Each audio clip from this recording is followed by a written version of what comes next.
Do you know who shot you? No. Is that a no or is that a maybe? No. And show how flimsy these rumors are, that I can go on with my career, that I could really put this behind me, and nobody else don't have to ask me about Tupac Shakur. Jimmy Henchman said, you don't want to go to war because you don't got your money right. So now the elevator door opens, and who's standing right there with his back to the door?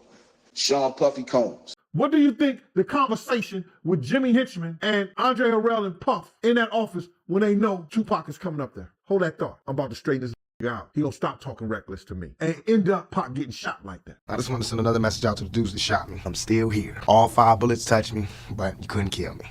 So all you did was really just give me that much more ambition, that much more drive to go forward. Did you or did you not have anything to do with him being robbed or shot at Quad Studios in 1994? Absolutely never even knew about it, never heard about it before, afterwards, had nothing to November 30th, 1994, the night that would change everything. Tupac Shakur, one of hip-hop's brightest stars, arrived at Quad Recording Studios in Manhattan. But this wasn't just another studio session. Tupac was in a vulnerable place. Months earlier, he had been convicted of sexual assault and was facing mounting legal fees. Desperate for cash, he accepted an offer from Jimmy Henchman, a $7,000 payout to collaborate on a song with Henchman's artist Lil Sean.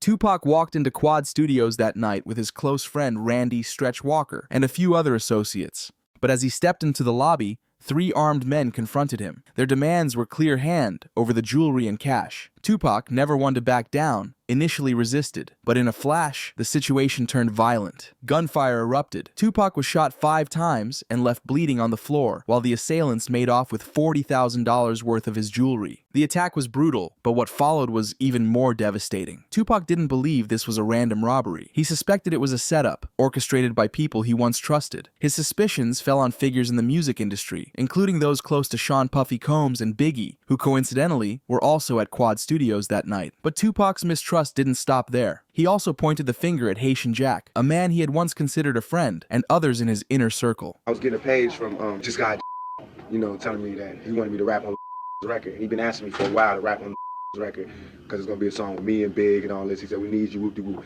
I said, all right, you give me 7 G's and I'll do the song. Got lost looking for the studio in Manhattan because we got there, parked the car in the garage. We walking up to the building. Somebody screamed from up atop of the studio, and it's Lil Caesar.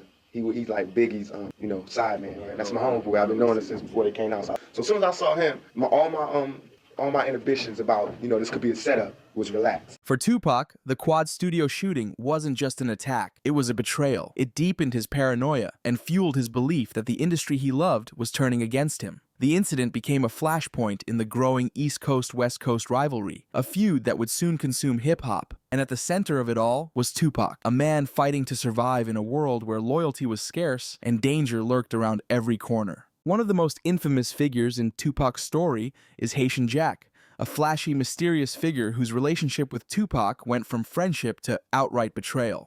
And lurking in the shadows was another key player, Jimmy Henchman, a music executive with deep street connections and ties to Haitian Jack. In the early 90s, Tupac was still carving out his place in the hip-hop world. Haitian Jack was already a known figure in New York street and hip-hop circles. Jack was connected, and not just in the music industry. He was notorious for his flashy lifestyle, his connections to celebrities, and his reputation on the streets. Haitian Jack was known to run with dangerous people, including Jimmy Henchman, a hip-hop mogul with a street reputation just as intimidating as Jack's. Henchman was a behind-the-scenes power player in the music industry, but he also had a darker reputation tied to criminal activity. Then came the turning point, the 1993 sexual assault case. Tupac was accused of assaulting a woman in his hotel room.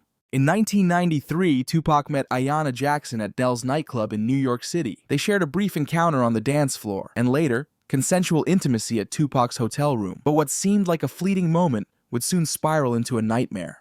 Jackson accused Tupac, Haitian Jack, and Tupac's road manager, Charles Fuller, of sexual assault. The fallout was immediate and devastating. Tupac, Haitian Jack, and Fuller were arrested and charged. Tupac and Fuller were convicted of first-degree sexual abuse, and Tupac served 9 months of a 4.5-year sentence. Haitian Jack's case was separated. He pleaded guilty to 2 misdemeanors and avoided jail time. This was the moment Tupac felt betrayed. To Tupac, it didn't add up. He believed Haitian Jack had cut a deal behind his back, maybe even set him up from the start. Things only got more intense after Tupac's release from prison. He put everything into his music. On his track Against All Odds, Pac didn't hold back. That one line sent shockwaves through the streets and the industry. Tupac wasn't just accusing Jack of betrayal, he was accusing him of being a police informant. A real live tale about a snitch named Haitian Jack. James Rosemond, better known as Jimmy Henchman, is a former music executive and manager who played a significant role in the hip-hop industry. Born in Brooklyn, New York, Rosemond rose to prominence in the 1990s as the founder of Czar Entertainment. Henchman's career was marred by allegations of criminal activity and legal troubles, earning him a reputation as a power broker who operated in the shadows of the music business. Jimmy Henchman's motive for orchestrating the attack on Tupac at Quad Studios is believed to be multifaceted, involving a mix of financial gain, power dynamics, and personal grudges within the hip-hop industry. Tupac first met Henchman through Jack. Despite Biggie's warnings to stay away from him, Tupac got involved with him. This relationship eventually led to trouble. As it was reported that Jack was involved in setting up Tupac for a previous sexual assault case, some people believe that Jack played a role in the attack at Quad Studios, possibly in order to further manipulate and control Tupac. According to some accounts, after the robbery, Zayd, one of the 3 people with Tupac that night, reportedly put a gun to Sean Puffy Combs' head. So now the elevator door opens, and who's standing right there with his back to the door? Sean Puffy Combs. I pulls the strap, and I put the strap to the back of his head, and he turns around, and he's like, he throws his hands, he's like, oh, when he walks to the wall that's adjacent to the elevator door. So I made everybody in there put their hands up on the wall. The incident fractured trust-fueled paranoia and set the stage for an all-out war. For years, the Quad Studio shooting was shrouded in mystery. But then, in 2011, a man named Dexter Isaac came forward with a confession. Dexter Isaac was a known street figure, a career criminal who had been locked up for years. And from behind bars, he revealed a shocking truth. According to Isaac, Henchman gave him $2,500 to rob Tupac. He let Isaac and his crew take most of the jewelry, except for one ring that Henchman specifically wanted.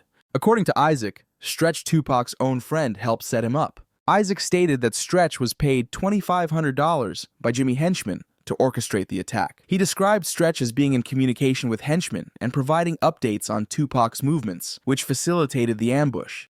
So that day that shit happened, November 30th, 1994, it wasn't just Tupac and Freddie Nichols. Stretch was with them too? Stretch was with them too, yeah. Stretch set the whole shit up. He was in cahoots. He was giving us play-by-play where they was at. On their way there, he was in communication with Jimmy and shit. You know, Jimmy promised them to Big Aches and shit. Following the attack, Tupac underwent emergency surgery, but left the hospital against medical advice shortly after. The aftermath of this incident left Tupac feeling deeply betrayed by Stretch, who was present during the shooting but did not intervene. This perceived betrayal fueled tensions between them. Tragically, exactly 1 year later, on November 30th, 1995, Stretch was killed in a drive-by shooting, leading many to speculate that his murder was retaliation for the Quad Studios incident. In a 1995 interview with Vibe magazine, he didn't hold back. He spoke of feeling betrayed by those he once considered friends, pointing the finger at key figures in the industry. I called my girlfriend and I was like, yo, I just got shot. Call my mother and tell her. Nobody approached me. I noticed that nobody would look at me. Andre Harrell wouldn't look at me. I had been going to dinner with him the last few days. He had invited me to the set of New York Undercover, telling me he was going to get me a job. Puffy was standing back too. I knew Puffy. He knew how much stuff I had done for Biggie before he came out. On August 15th, 1995, Tupac wrote a letter to his ex-girlfriend Desiree Smith from prison. In this letter, Tupac named the individuals he believed were behind the Quad Studios shooting, including Haitian Jack, King Tut, and Jimmy Henchman. He ended the letter with a haunting warning. Be careful. The Walking Dead. King Tut was another figure implicated in the Quad Studios attack. Known for his violent reputation, King Tut was alleged to have been one of the gunmen. Tupac's cousin, William Lassane, has spoken about the attack, asserting that King Tut was indeed involved and highlighting the fear and paranoia that surrounded Tupac after the incident. Lassane's statements lend credibility to the theory that King Tut was one of the primary assailants. Says, yeah, he just came home, and yo, he the one that shot Tupac. He didn't know Tupac was my cousin, the guy that's telling me this. He didn't know I was related to Tupac. Okay. He just said, yeah, because it was just on the news. He's the one that shot Tupac. Yeah. King Tut. Okay. Yeah. All right. King Tut. Right. Yeah. Yeah. He was known as King Tut too. Okay. Tupac knew his enemies weren't just industry figures, he was being hunted by real street killers. 50 Cent has made claims about a conversation with King Tut regarding the 1994 Tupac shooting at Quad Studios. Let's go ahead. A lot of things popping off. There was a situation a couple years ago with, with some of your people, Jimmy Henchman's people. Yeah. This dude is currently looking at, never seen. So, so is this stuff that you kind of always knew that was going on? I mean, I just keep the street stuff, off the raps. Absolutely. Yeah, but I know. You know. Now, what about this stuff with him setting up Tupac? Did you know about that? Well, yeah, because I had conversations with Tut. The parties involved or in the circle, even people at the company know.